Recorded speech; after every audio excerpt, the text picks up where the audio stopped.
बहुत पुराने वक्तों की बात है। एक जंगल में एक खास स्कूल था जिसका नाम था डायनो स्कूल।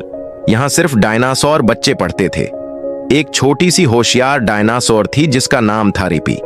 एक दिन साइंस की क्लास में टीचर ने सबको एक प्रोजेक्ट दिया, अपनी इजाद बनाओ। रिपी ने कहा, चलो टाइम मशीन बनाते हैं। इसने अपने दोस्तों के साथ लकड़ी, पत्थर और रस्सियों से एक बड़ा सा डब्बा बनाया। इसमें एक लाल बटन भी लगाया। सबने सोचा ये सिर्फ खील है, लेकिन जब रिपी ने बटन दबाया, चमकदार रोशनी हुई।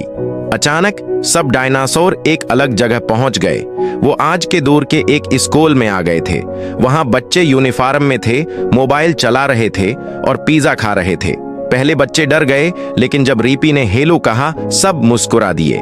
बच्चों ने उन्हें स्कूल दिखाया, कंप्यूटर, स्मार्ट बोर्ड और कैंटीन में ले गए। डायनासोर बहुत खुश हुए, लेकिन रिपी ने कहा, हमें वापस जाना है, वरना मुस्डाइनो नाराज हो जाएंगी। एक बच्चे ने उनकी टाइम मशीन में एक चिप लगाई और वो वापस चले गए। चमकदार रोशनी। अब वो वापस अपने स्कूल में थे, लेकिन उनके दिल में हमेशा रहेंगी नई दोस्तियां और यादें। अगर आपको ये कहानी पसंद आई हो तो लाइक करें, शेयर करें और हमारे चैनल को सब्सक्राइब करना ना भूलें।